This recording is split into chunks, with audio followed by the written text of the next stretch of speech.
اعوذ باللہ من الشیطان الرجیم، بسم اللہ الرحمن الرحیم۔ الحمد للہ رب العالمین والصلاة والسلام علی سید المرسلین و خاتم النبیین، اما بعد۔ صحیح بخاری، باب کتاب فرض الخمس، حدیث نمبر 3097، اردو ترجمہ۔ ہم سے عبداللہ بن ابی شیبہ نے بیان کیا، کہا ہم سے ابو اسامہ نے کہا ہم سے حشام بن عروہ نے، ان سے ان کے والد نے بیان کیا، ان سے عائشہ رضی اللہ عنہا نے بیان کیا کہ جب رسول کریم صلی اللہ علیہ وسلم کی وفات ہوئی تو میرے گھر میں آدھے وسق جو کے سوا جو ایک طاق میں رکھے ہوئے تھے، اور کوئی چیز ایسی نہیں تھی جو کسی جگر والے یعنی جاندار کی خوراک بن سکتی۔ میں اسی میں سے کھاتی رہی اور بہت دن گزر گئے، پھر میں نے اس میں سے ناپ کر نکالنا شروع کیا تو وہ جلدی ختم ہو گئے۔ حدیث نمبر 3098، اردو ترجمہ۔ ہم سے مسدد نے بیان کیا، کہا ہم سے یحییٰ قطان نے بیان کیا،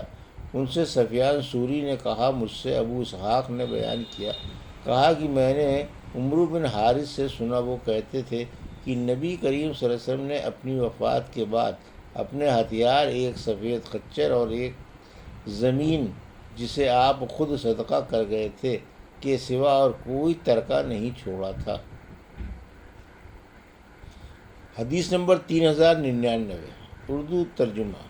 رسول کریم صلی اللہ علیہ وسلم کی بیویوں کے گھروں کا ان کی طرف منسوب کرنا۔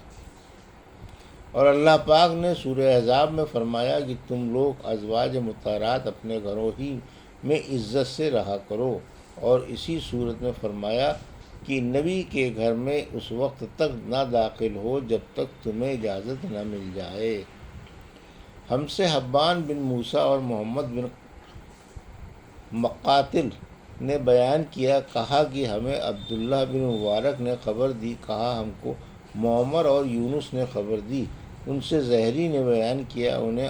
عبیداللہ بن عبداللہ بن عتبہ بن مسعود نے خبر دی کہ نبی کریم صلی اللہ علیہ وسلم کی زوجہ مطہرہ عائشہ صدیقہ رضی اللہ عنہا نے بیان کیا کہ مرض الوفات میں جب نبی کریم صلی اللہ علیہ وسلم کا مرض بہت بڑھ گیا تو آپ نے سب بیویوں سے اس کی اجازت چاہی کہ مرض کے دن آپ میرے گھر میں گزاریں۔ اس کی اجازت آپ صلی اللہ علیہ وسلم کو مل گئی تھی۔ حدیث نمبر 3100، اردو ترجمہ۔ ہم سے سعید بن ابی مریم نے بیان کیا، کہا ہم سے نافع نے بیان کیا، کہا میں نے ابن ابی ملیکہ سے سنا، انہوں نے بیان کیا کہ حضرت عائشہ صدیقہ رضی اللہ عنہا نے کہا کہ رسول اللہ صلی اللہ علیہ وسلم نے میرے گھر میں میری باری کے دن میرے حلق اور سینے کے درمیان ٹیک لگائے ہوئے وفات پائی۔ اللہ تعالیٰ نے وفات کے وقت میرے تھوک اور آن حضرت صلی اللہ علیہ وسلم کے تھوک کو ایک ساتھ جمع کر دیا تھا۔ بیان کیا کہ وہ اس طرح کی عبد الرحمن حضرت عائشہ رضی اللہ عنہ کے بھائی مسواک لیے ہوئے اندر آئے، آپ صلی اللہ علیہ وسلم نے چنانچہ چبا نہ سکے، اس لیے میں نے اسے اپنے ہاتھ میں لے لیا، اور میں نے اسے چبانے کے بعد وہ مسواک آپ کو کے دانتوں پر ملی۔ حدیث نمبر 3101، اردو ترجمہ۔ ہم سے سعید بن عفیر نے بیان کیا، کہا کہ مجھ سے لیث بن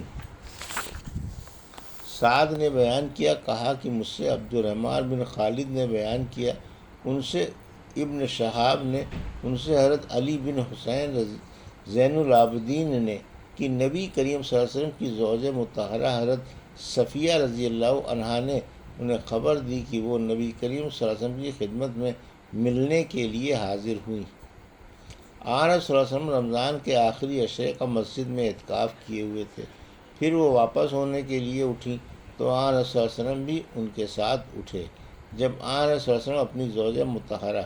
حضرت ام سلمہ رضی اللہ عنہا کے دروازے کے قریب پہنچے جو مسجد نبوی کے دروازے سے ملا ہوا تھا، تو دو انصاری صحابی اسید بن حضیر رضی اللہ عنہ اور عباد بن بشیر رضی اللہ عنہ وہاں سے گزرے، اور آن حضرت صلی اللہ علیہ وسلم کو انہوں نے سلام کیا اور آگے بڑھنے لگے، لیکن آن حضرت صلی اللہ علیہ وسلم نے ان سے فرمایا ذرا ٹھہر جاؤ، میرے ساتھ میری بیوی صفیہ رضی اللہ عنہا ہیں، یعنی کوئی دوسرا نہیں۔ ان دونوں نے عرض کیا، سبحان اللہ، یا رسول اللہ، ان حضرات پر آپ کا یہ فرمانا بڑا شاق گزرا کہ حضرت صلی اللہ علیہ وسلم نے اس پر فرمایا کہ شیطان انسان کے اندر اس طرح دوڑتا رہتا ہے جیسے جسم میں خون دوڑتا ہے۔ مجھے یہی خطرہ ہوا کہ کہیں تمہارے دلوں میں بھی کوئی وسوسہ پیدا نہ ہو جائے۔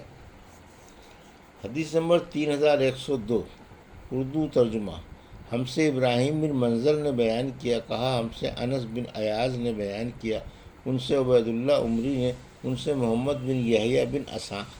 حسان نے، ان سے واسع بن حبان نے، اور ان سے عبداللہ بن عمر رضی اللہ عنہ نے بیان کیا کہ میں ام المومنین حفصہ رضی اللہ عنہا کے گھر کے اوپر چڑھا تو دیکھا کہ نبی کریم صلی اللہ علیہ وسلم قضائے حاجت کر رہے تھے۔ آپ صلی اللہ علیہ وسلم کی پیٹھ قبلے کی طرف تھی اور چہرہ مبارک شام کی طرف تھا۔ حدیث نمبر 3103، ہم سے ابراہیم بن منظر نے بیان کیا، انہوں نے کہا ہم سے انس بن ایاز نے بیان کیا، ان سے حشام نے بیان کیا کہ ان سے ان کے باپ نے بیان کیا، اور ان سے عائشہ رضی اللہ عنہا نے بیان کیا کہ رسول اللہ صلی اللہ علیہ وسلم جب عصر کی نماز پڑھتے تو دھوپ ابھی ان کے حجرے میں باقی رہتی۔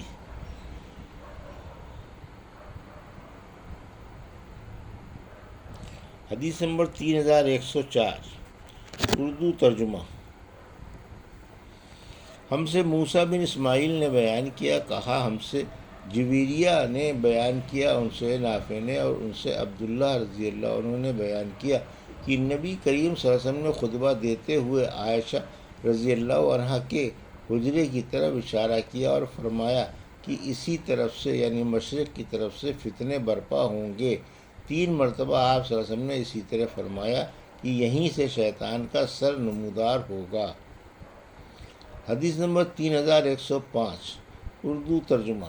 ہم سے عبداللہ بن یوسف نے بیان کیا، کہا ہم کو امام مالک بن انس نے خبر دی، انہیں عبداللہ بن ابی بکر نے، انہیں عمرہ بنت عبد الرحمن نے، اور انہیں عائشہ رضی اللہ عنہا نے خبر دی کہ رسول کریم صلی اللہ علیہ وسلم ان کے گھر میں موجود تھے۔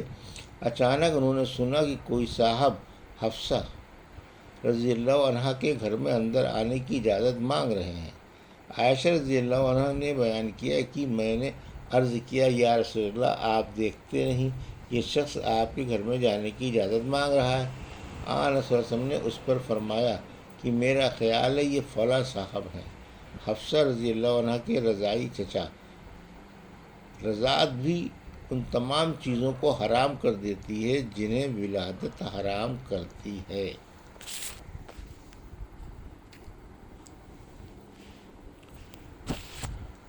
یہ تھی صحیح بخاری باب کتاب فرض الخمس کی حدیث نمبر 3098 سے 3105 کا اردو ترجمہ